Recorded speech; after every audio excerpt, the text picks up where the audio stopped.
নারীরা কখনো কাউকে সহজে ঘৃণা করে না।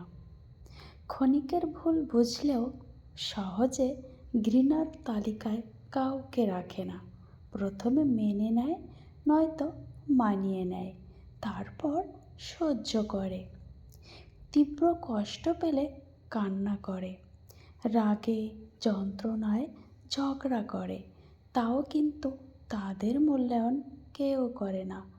তবে তারা ভেঙে যায় না, কাউকে চট করে ঘৃণাও করে না, কিন্তু তারপর নীরব নিভৃতে তাদের সাথে অনেক কিছু ঘটে যায়, যেটা তার মানে নেওয়া সম্ভব হয় না। তখনই নারী চুপ করে যায়, একেবারে শান্ত নদীর মতো চুপ হয়ে যায়।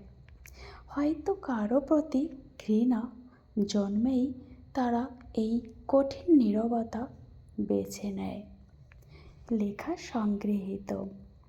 প্রিয় বন্ধুরা, ভিডিওটি ভালো লাগলে অবশ্যই লাইক, কমেন্ট, শেয়ার করে দেবেন। সবাইকে অসংখ্য ধন্যবাদ।